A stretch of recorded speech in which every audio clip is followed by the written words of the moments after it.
Let me tell you of the days of high adventure.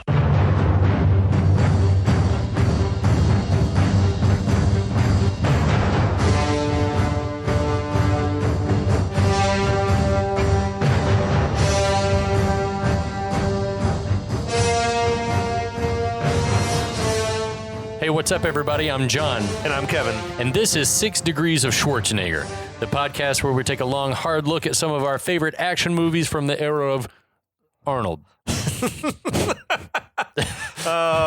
Schwarzenegger is the icon of the genre, and we're taking a deep dive into some of these 80s and 90s cult action movies and breaking them all the way down.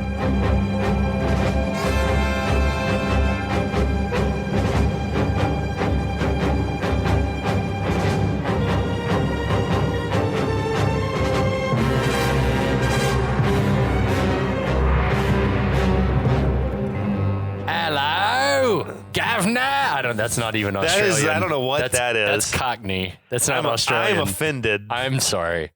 That was terrible. I am personally offended Can we by go back? that. No, I'm just kidding. Yeah, sorry about that. This is 6 Degrees of Schwarzenegger, and I'm a jackass, but we're excited you're here. And Kevin, how are you doing? Man, I'm feeling fucking great. I'm How feeling are you good. doing? The beer is giving me life. I've got a tasty buzz right now. What are you sipping? I'm having some Southern Bells, which is a Belgian-style ale by Arches Brewing or Brewery in Hapeville, Georgia. It's down by the airport.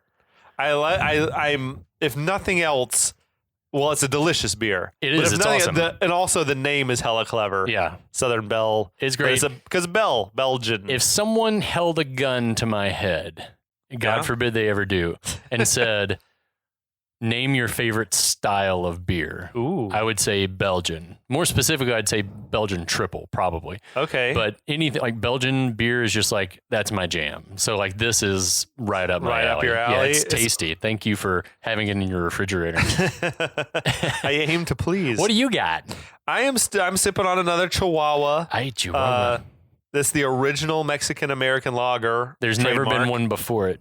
TM. I mean, I will say it's getting the job done, my friend. It's delicious. It is awesome. Here at the onset of episode 4, we are feeling good. Yeah, that's right. We're back to talk a little bit more about Mad Max 2, The Road Warrior. Welcome back to any of you who've been with us throughout this series so far. And if you're here for the first time, welcome. We hope you enjoy it. We also encourage you to go back and get caught up. If you're here for the first time, you really do yourself a favor and go back and listen to the previous episodes before this one. Pour yourself a couple of beers. Drink them both at the same time. We should also mention our new relationship. That's right. We have joined. We're not talking about Tinder.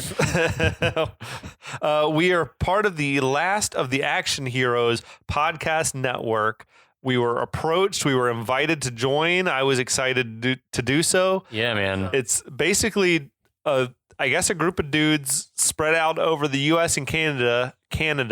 That's a country. Who love the same shit that we love. I mean, I feel like guys who grew up in the era that we grew up, 80s kids, 90s kids, we all watched these same things. We got left at home by ourselves a lot to watch TBS. Somebody's got to kill the babysitter. That's exactly what I was thinking, man. It's, the cable guy. TNT, AMC, USA, TBS, WGN. Yep. These movies were on heavy fucking rotation. If you know that there's a movie out there called Kickboxer 2, then this is your podcast. This is the shit for you. I mean, and the network is the network for you, the podcast network. Absolutely. So check that out. If you're listening to us there, find our back catalog on our own channel, 6 Degrees of Schwarzenegger. If you're listening to us on 6 Degrees of Schwarzenegger, check out the Last of the Action Heroes podcast network on any sort of podcast platform and subscribe there. You'll get our shit along with all the other guys. Yeah, man. They've got podcasts about Stallone, Seagal, Dolph Lundgren, Van there Damme. might be a Van Damme one over there. If not, I want to be a part of that. I was about to say, if not, then go back in our back catalog and check those out. Yeah, dude. But it's awesome to be a part of it. It's awesome to be sitting here sipping on a beer and talking about this movie with you. Absolutely. We're Thanks talking about The Road Warrior. 1981, which still That predates your birth, your existence, right? That's true. I was born that same year. Mhm. I don't know what the release date was on this particular flick. I do know that the #1 movie in box offices at the day of my birth was Raiders of the Lost Ark, which I am proud of. I feel like it says something good about me that movie was #1. Honestly, in a previous life, I was married to someone who was 2 weeks younger than me. Mm-hmm. And on the date she was born, the #1 movie in the nation was called A Continental Divide. And it was some shitty ass like John Belushi picture, I think. I think I've seen it. Yeah. And I just feel like, boy, what a movie that no one's ever heard of versus Raiders of the Lost Ark. Yeah. I feel like that gives me cool points by association. I think you came out on the right side of history, my friend. I am living my best life. As soon as you're gone, I'm going to put on Raiders of the Lost Ark. I thought you were going to say that you're just going to like pour another beer and skate in your socks. Yes. Listening to some Bob Seger. You better. And Turk better be doing it with you. Hell. Hey, Turk. So yeah, we're talking about Road Warrior. This movie fucks pretty hard. Extremely hard. It has for nearly 40 years. Yes, this is his 40th anniversary. Yeah, it has for 40 years. And it's my 40th anniversary. Oh, that's scary. Oh, don't let it be scary. Embrace that shit. We got to play 40 is the new 16. That's what I've heard. Why not? We got to do something big for both of our 40th. But in the meantime, we got to talk about The Road Warrior. That's true. So this podcast intrudes. So this movie, so far, I'll get you caught up. Post-apocalyptic future. Max Rakatansky has been moseying around the wasteland for 5 years, living by his wits alone with the help of his dog. Living one tank of gasoline at a time. That's right. Stumbles upon, with the help of the Gyro Captain, a refinery community that has been assailed by the marauders led by the mighty Humongous, or just the Humongous. The Lord Humongous. Whose lieutenant is named Wes, and Wes is utterly obsessed with Mad Max. He's unhinged. For some reason, Max agrees to help the community by going out and finding a rig that's big enough and powerful enough to haul out a tanker full of gas so that all of their wildest dreams can come true and they can travel 2,000 miles east across the country to the coast and the beach. But it's also sort of self-serving. Yeah, he wants gas so he can get out. He's like, if I do this for you, you'll load me up with all the gas I can carry because I'm not really part of you. So they agree to it. He manages to get the rig into the compound, though not completely unscathed. The rig, I mean. And just in the nick of time, they manage to close the gate. Wes delivers a threat to Max as he like jumps across the wall to join the marauders. You can run, but you can't hide. Right, and the marauders, like as they are wont to do at the end of each chapter, leave. They go back to camp. So that sort of picks us up for episode 4. Absolutely. So we pick up, it's like a party inside the walls. Yeah. I mean, they've run off the marauders. They've gained a couple of new vehicles as well that they've picked off from the marauders who did get inside the gates. So there's got the curmudgeon. He's like an elder statesman in the community, though not the leader. Yeah, we kind of reckon that he is some relic of a bygone era. He wears an army helmet and like an army, like a military type jacket. He looks like fucking Australian Patton or something. Yes, totally. But a blowhard. Yeah, totally. I feel like he's not an actual hard ass. Yeah, no. He like we talked about how he found that uniform in someone like dead person's house and put it on. He seems very happy to see the Gyro Captain. Everyone do they know him? Everyone seems very impressed by the Gyro Captain. I wonder if they've seen him flying around before and just wondered, the curmudgeon's like, you did a great job. That's my man. Like, do you know this man? Yeah, I don't think so. I think that they're just like, for him to have survived that long with that flying machine probably takes some measure of ingenuity. Plus, he was like helping Max out, which I guess they may have seen from their vantage point. I don't know. The Gyro Captain is being very like sort of like oh well, humble. He's like, don't go overboard. He wants to ingratiate himself, I think, with the community. Agreed. So that he can get that gas connection, basically. Plus, he's sizing up the ladies already. Yeah. Like it's the moment he landed. Feral Kid approaches the gyrocopter. He's like fascinated by this machine. Gyro Captain tells him don't touch it. That's a precision instrument. he tries to shoo the Feral Kid away, but the Feral Kid sort of like snarls and growls. I was like, that's awesome. It's so good. Tremendous. He sounds like a dirt bike when he's doing his little snarls. But Gyro Captain, he seems fascinated by the young woman with the top ponytail. Yeah.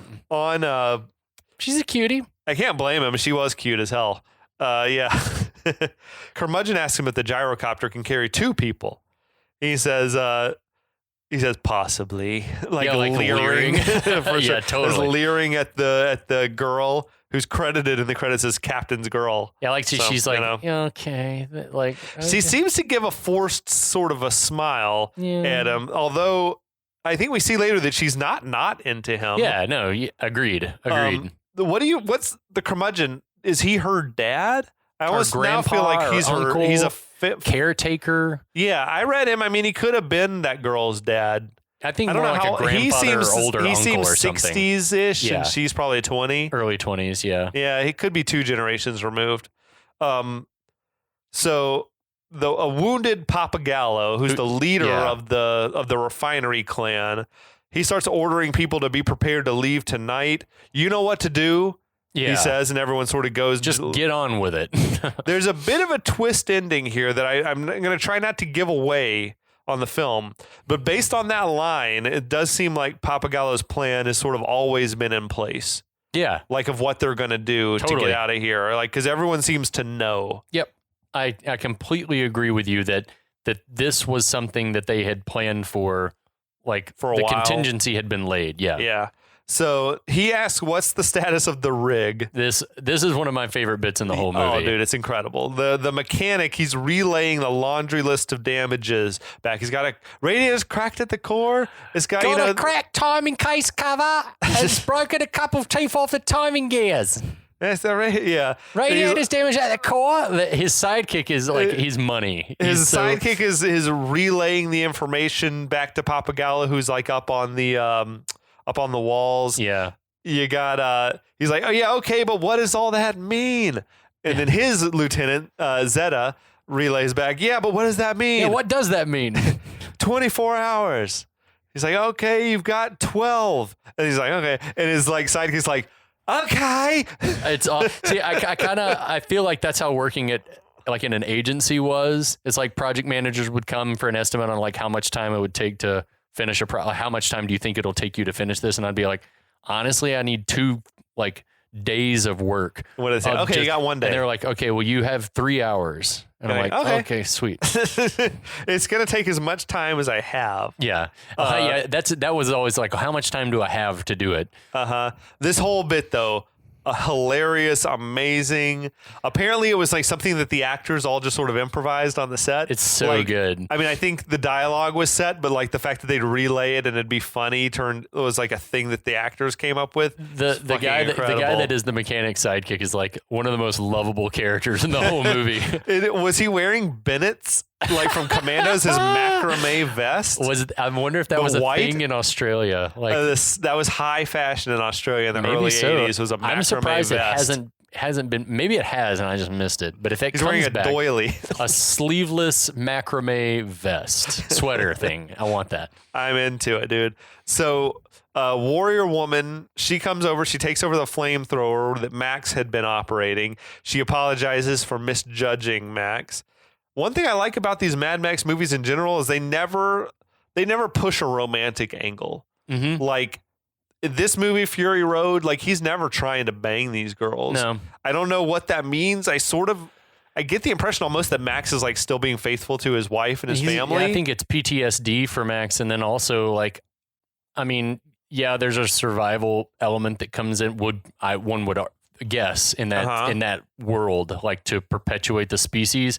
But I would imagine that level of stress probably fucks your libido like hard. True. And you're just like not. It's also like it. you don't form attachments. Yeah, probably scared to form attachments for real. But it struck me as kind of almost like Eastwood in Unforgiven. Yeah, where he's like, I'm still faithful to my wife, like right. even though she's gone.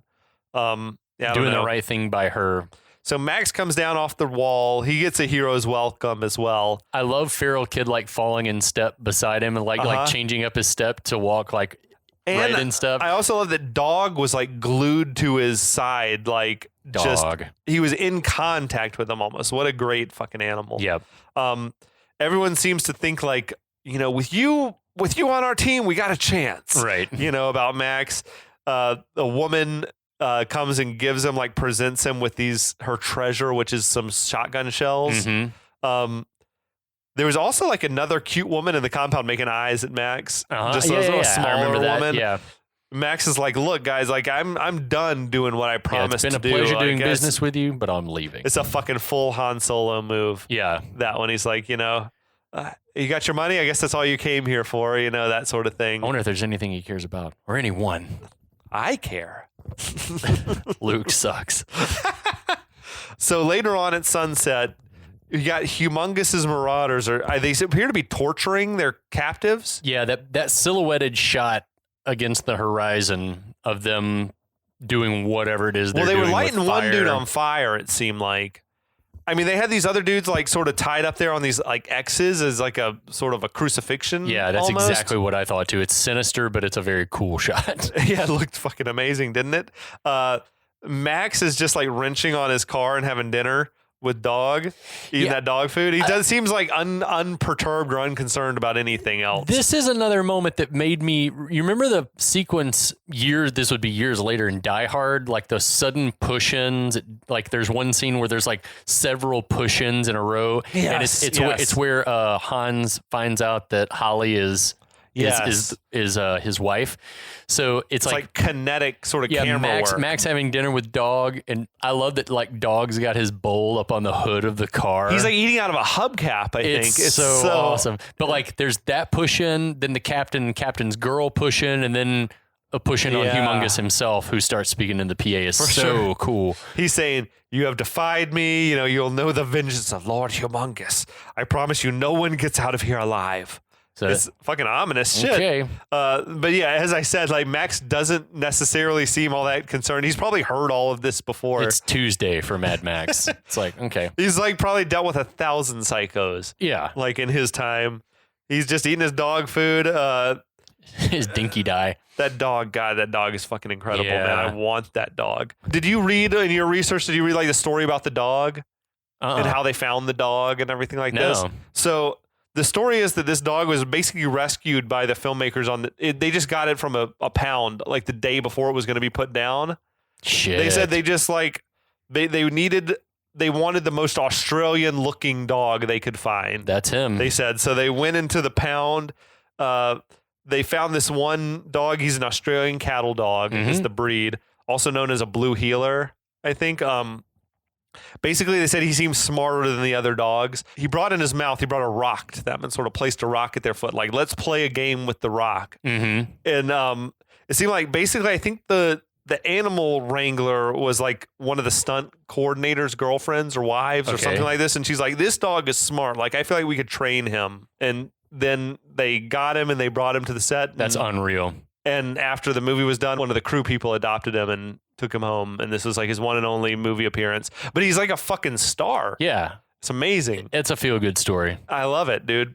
So now from this tender dog moment, we cut to montage. It's like a freak downpour, it seems like. Because we're in the desert. Humongous's marauders like just fucking raging, dude. It's like fucking Burning Man or something out there. It's like Sturgis or some shit. Yeah, dude. It's buck wild. Humongous is like, we don't hear what he's saying, but he seems to be giving a very impassioned speech. He's like arms flailing around. Yeah, like a dramatic reading or something. Well, what they said was that he was reciting like some sort of a Swedish fairy tale.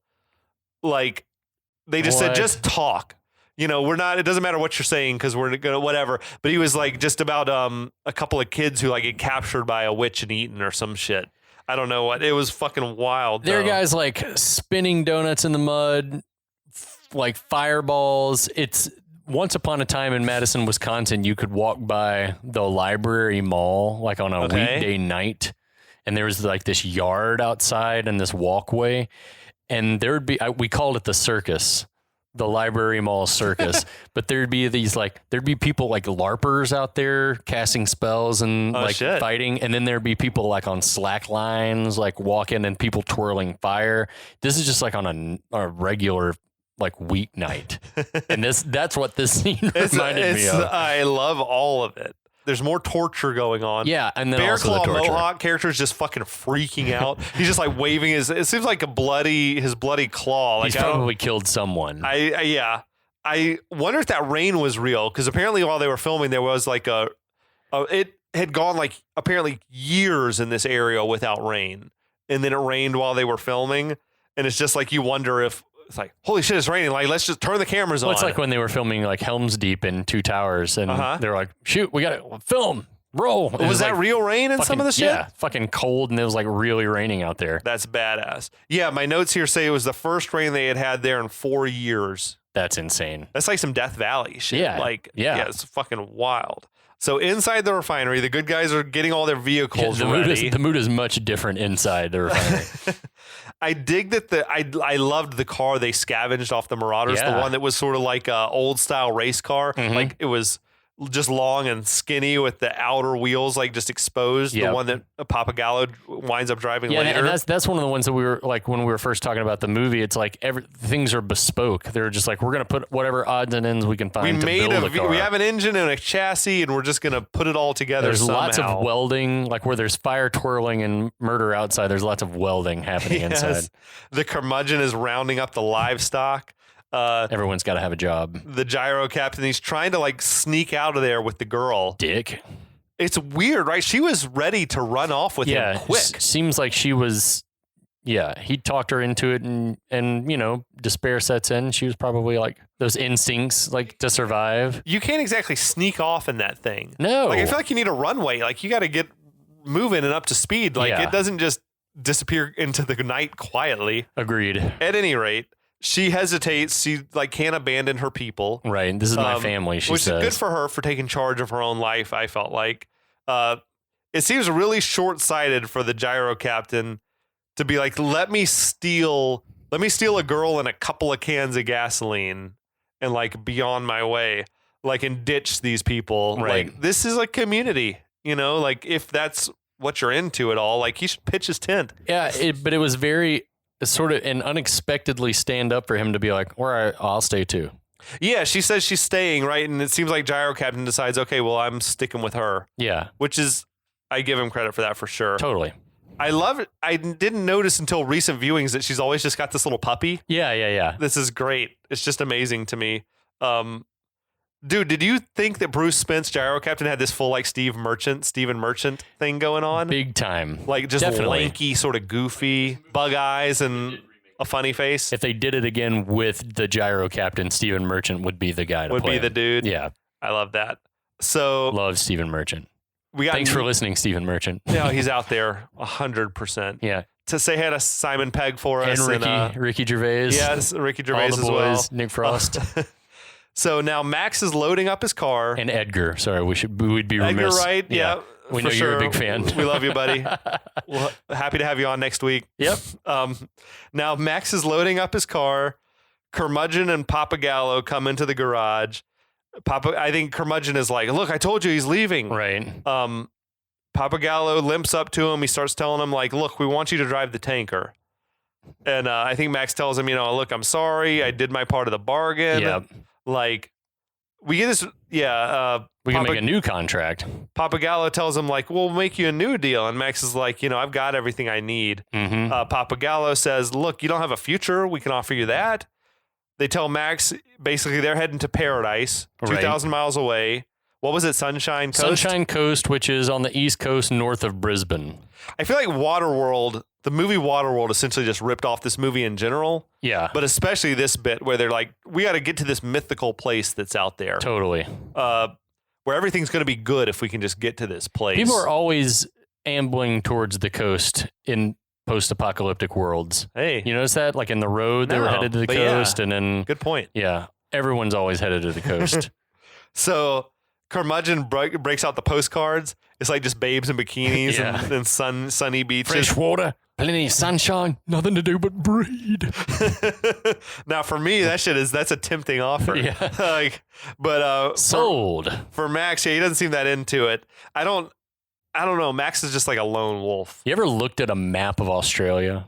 Yeah. Just like a topographical map? No. Like what do you mean? But I'm just like, not just like a map of the green, country. Yeah, there's green on the coast. On the coast, very like slivers red. of green, and then they're just like a blob of tan. Yeah, it's just like, ooh. And I want to see all that shit. I do too, man. I'm I so do too. into that I'm with shit. you. I'm with you. We would need a guide or we need a plan. A plan, at least. Daunting. Pappagallo, he presses Max on, what it is you're looking for out there.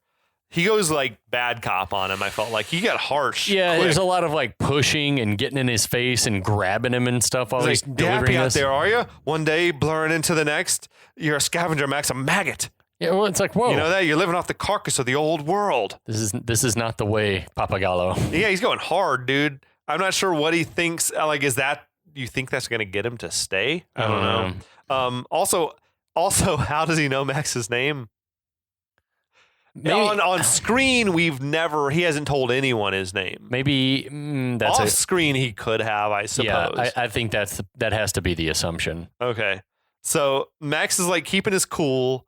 Pappagallo starts pressing him about what pushed him over the edge. Kill one man too many, see too many people die, lose some family. Yikes. And Max sort of like turns away quickly. Yeah. Pappagallo senses that he's like hit a nerve.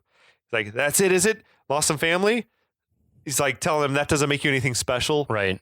Ooh, that's fucking brutal. That's a cold-blooded thing to say. Yeah. Max just turns around and decks him, lays him out. He deserved it. I love that awkward slow motion sort of fall that he has. It reminded me of like, you remember when Yoda knocked the fucking Emperor over? I think it was probably Revenge of the Sith. Revenge of the Sith when they're fighting in the Senate. Yeah. And he just sort of awkwardly falls over, like topples over a desk or one of the things. That just makes me laugh because it's real. I think that's how it is in real life, but it's like awkward for a film. He just slowly, he like falls into an oil drum and oh boy. Oh no. So yeah, Pappagallo tells him we've all suffered loss, but we're carrying on with dignity while you've decided to go out in the wasteland and live amongst the garbage. He just tells Max, you're nothing. Yeah. It's like, yikes. Okay. Harsh, dude. Now, it could be that Pappagallo has a point. Like, I mean, as the Humongous said, like everyone's lost somebody in this world. You're going to rise above it or wallow in it. But the big question, like, is it that Max enjoys the life that he's living? Like, or does he just think like what your plan is a pipe dream? Like, what do you think's going on with Max that he doesn't want to be a part of it? That was what I was wondering just now is like, what is Max doing? What's he been doing for 5 years? Yeah. That's it. The question is it just staying alive? And if it's just staying alive, then what's there's the easier point? ways than driving nonstop and battling. Because he's obviously not on the like road. Driving around to help people, and he doesn't seem really that interested in hurting even the bad guys. He doesn't want to seem to have much to do with anyone. Trying to survive. I got thoughts on it. I want to explore it at more length. Yeah. More maybe towards the end of the film as we see like how his storyline sort of reveals itself here, whatever. But yeah, he doesn't seem to. I don't know. He seems like maybe he doesn't want to be. If he thinks that what they're doing is a suicide mission, then he doesn't. Then maybe it's like I don't want to be responsible for more death, or I don't want to be a part of this. I don't really know. I go along with that. We got Pappagallo and Curmudgeon. They leave. Yeah. Max goes back to sort of loading up the vehicle. He puts the booby trap back on his fuel tank. Feral Kid sort of drops down out of the rafters and with his little baggage and hops into Max's car. Got my overnight bag. I love that shit, dude. Yeah, he starts playing with the music box. Yeah, Max notices. I love that like he opens that red ass like suicide door on the car. Yeah, dude, it's kick-ass. so good. Max basically tells the kid, scram. The kid's not going anywhere. He sort of snatches the little music box away from him and tosses it across the garage. Mm-hmm. Kid scrambles off to go pick it up. Max chucks his stuff Max, after. He takes this pretty harsh, to be honest. Feral Kid comes back and Max sort of runs him off. It's like every scene from fucking White Fang or whatever where you're like trying to get the dog to leave. Yeah. Let's go. Yeah. I don't want you here anymore. It was this moment that I really wondered, like looking back at the Feral Kid if he was like a marauder whelp who got abandoned and adopted somehow. Mm-hmm.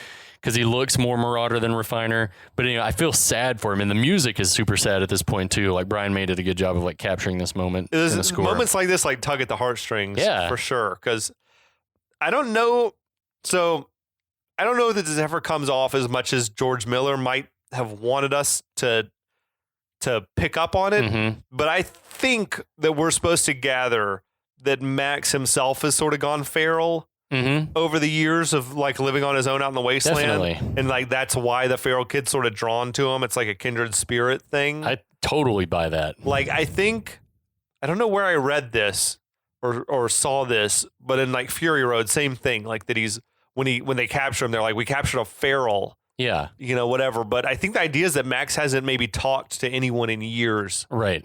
Before this. Like that he's been out on his own, lone wolf in it, whatever, and that he's just sort of but he doesn't come off as feral as this child. Maybe he doesn't look as I think it's just because he doesn't look like him. Also, this kid can't talk or chooses not to talk. He's speechless.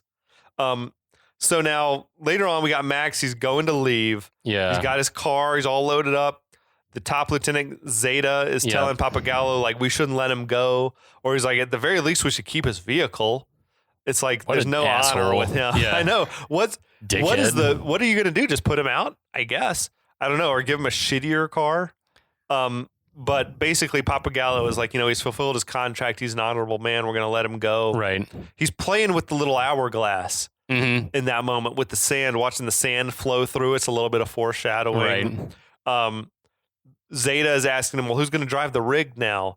And Pappagallo says he's going to do it. I am. Like, to the lieutenant's dismay, knowing the ending, I think we see, I guess, why Zeta's dismayed, and that Pappagallo is setting Max up for a fucking double cross. Yeah. Which is kind of shitty. Yep. But the people look forlorn as Max is going to leave. He moves the bus out of the way. No joy in Mudville. Gyro Captain comes up to him. He tells him he understands, like, you're stupid maybe, but you're not a coward. I love that. He's basically saying like, look, you shouldn't be splitting up a great team here. Like we could make a go of it with these people. Right. Basically. I like how quickly Gyro Captain's changed his outlook. Yeah. Just in a couple. I wonder if he and Pussy will do that. Love will make you do fucked she up put things. that good on him. That's right. It's a good performance by Mel Gibson, I think, though, because he's just like, see you around, maybe. Like, good luck. He's just like, it's understated. Yeah. He's got his gas, I feel like, and his mission is accomplished. Right. I feel like, honestly, he had his mind made up like the moment he was up there on the bluff. Yeah. Sizing everything up. He's like, I got to get in there and get some gas. Yeah. That's all I care about. And there's a lot to what you just said. It's like he knows a group that big with that kind of odds or those kind of odds they're not going to make it. I mean, in theory, it's good to run in a pack, right? If you're a prey, not a predator. But Max, I think, is a guy who is probably stronger on his own than with a group of people slowing him down or whatever it is. So he drives off into the darkness. It's kind of optimistic to think to me that he's just going to waltz through the marauders. And that's what I was saying. The fact that he didn't at some point in time mod that car up to not make noise like that. Yeah, it's the fucking last of the V8s, man. It's loud. Yeah, I like Feral Kid climbing up on the wall to watch him off, though. That's sad. Oh, it was a great moment. Yeah. Now, out at the camp, day is dawning. I also wondered, is this the best time for Max to have been leaving, like, as it's getting light again? Should he not have gone out in the dead of night? Yes. Maybe it is. I don't know. Maybe it's like, when I leave, it's going to be dark, but I don't want to turn my headlights on, so let me leave right as it's starting to get light. Maybe he's thought this shit through. But Wes hears the roar of Max's massive engine and sort of snaps to attention. We go! He's got face paint on now. I'm not sure why. He's got like war paint almost. That's why, baby. Time for battle. I sense that he's been grieving. What did you make? Did you notice like the golden painted like animal skull that was on a post next to him? Interesting, but I'm sure that was a shrine to Golden Youth. I guess so. Earlier, Humongous had also had an animal skull like on a post next to him during the montage. I noticed that. I don't know what it means or if it's just cheap set design that kind of looks interesting. I think it's supposed to look tribal and sinister. Sure. Yeah. But the golden bit, that's probably It's painted gold, That's yeah, for probably Golden in Youth. honor of Golden Youth. So Max's car, he tears through their camp as Wes is like scrambling to get some of the other punks together to go out after him. It's like Benny Hill style, isn't it? That's just that sped up motion. Yeah, and I think because they couldn't drive that fast, so they were like, "We're going to run the speed at half. Right. Or we're going to run the film at half speed." right, they're driving the car with the tortured hostages tied to the front. Yeah. And then Humongous comes running out of his tent. "You disobey me, you puppy." It's so stupid. I gotta know what Humongous's deal is. I think he was like the manager of a PetSmart. That's what, or whatever the Australian equivalent was in 1981. I like your thing though. He was like was he a dog breeder? No, He was a small pet veterinarian. he was a pet. He was a vet. For like gerbils and birds. Oh my Fish. god. So now they're flying down the highway. There's some amazing natural light in the shots of Max like trying to escape Is as it he, dawn? as he Is it switches kinda- on the blower. Like at that moment, the light it's again that like purplish dawn, Okay. golden. It's amazing. I love this shit, dude. Yeah, he's being chased after by vehicles, one with a couple of hostages on the front. Wes is like riding out on the fucking hood of the car. I think that Vernon fucking Wells was fearless, man. Yeah. He was doing some of this shit He was for like, real. he's like, I'm fine, I'll do it. Toady was riding there up on the roof. Wes gives like the signal and the driver hits the nitrous tank and then like the car fucking rockets off. I beside. feel the speed. Like again, like with the cranking up of the frame rate, it's like So Wes has somehow a giant chrome exhaust pipe. I think he like ripped it off of the car they were driving. either that or it was like nearby, but like why would he just have that? I feel like that car had one on the other side, like maybe it had Okay. a pair of them, and he ripped one off. But he Jesus. takes this huge exhaust pipe and he shatters Max's windshield. Fucking intense. Max crashes, and it is a spectacular crash. I'm not sure Wes could have swung that thing that far over without jumping on Max's car. That's a good ass point. But we'll suspend that disbelief. This movie is proof that when a movie is working and it's fucking really good, you just don't stop to think about the little things like that. Mm-mm. Versus when a movie's really not working and you notice all that stuff. Right. But yeah, so It's a damn travesty about that car. dude, apparently they left that wreck, like they rolled it off the thing and they just left it there. Like that for years later, people would go out there and they'd stop and take pictures with the wreckage of That's the car. badass. Until people were stealing like all the little bits they could cut off of the car and stuff like that. Now there's nothing left apparently. But that's amazing to me. Wow, if that's not a metaphor for humanity, I don't know what is. This is fucking accurate and depressing. Yeah. The car is completely totaled. You got like gas is leaking everywhere. A fucking battered Max. Max is also totaled. Yeah, he's dragging himself out of just that wrecked car. Thank God that dog seems to be okay. though. Unharmed, which is a miracle, isn't Yeah.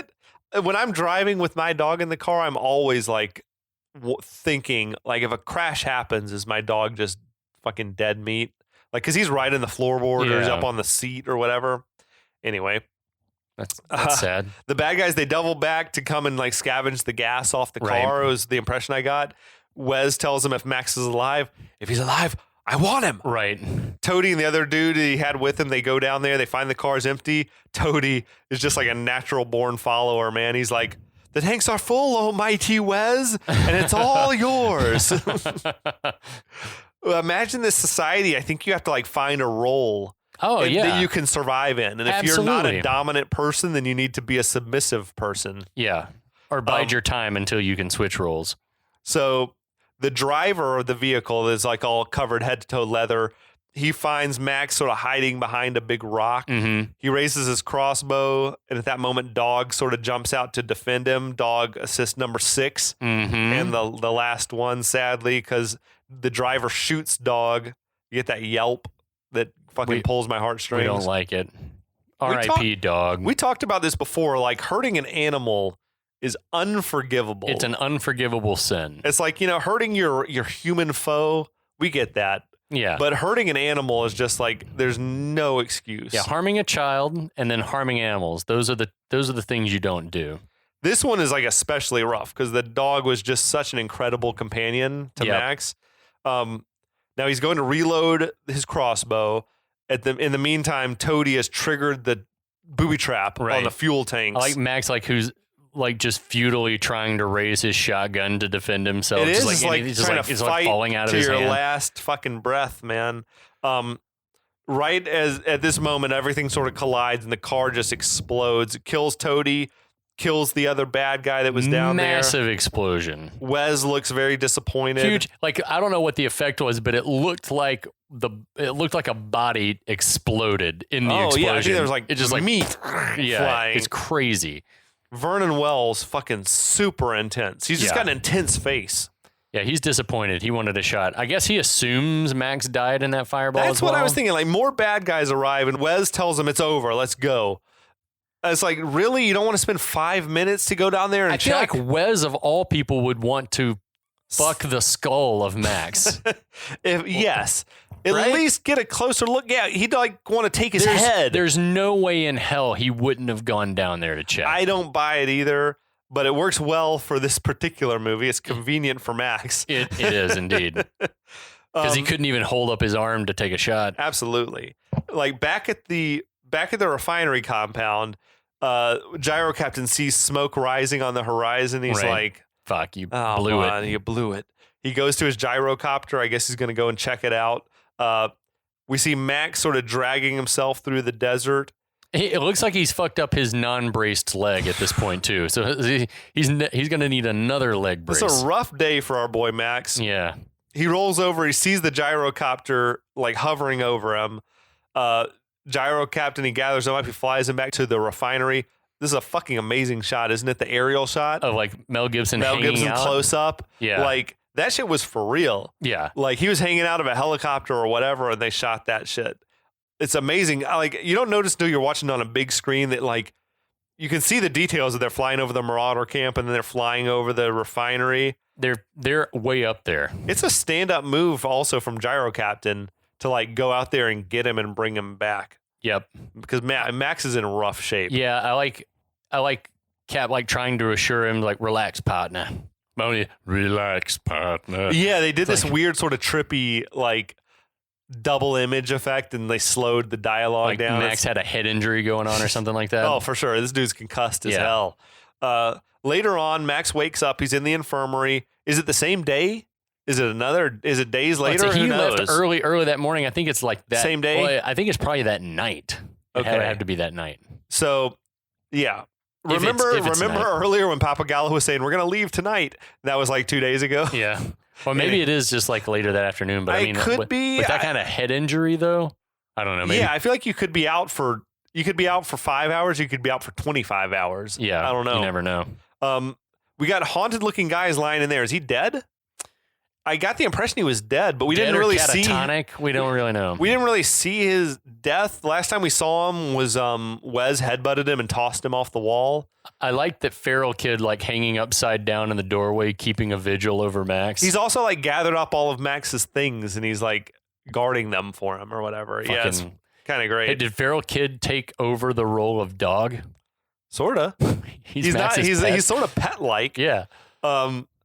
Now Pappagallo is outside. He's sort of prepping everyone for the big escape. Yeah. He says he's telling him he's going to drive the tanker. He says we're going to crash or we're going to crash through, which is a paraphrase of a famous like slogan that Australian Prime Minister had said or something.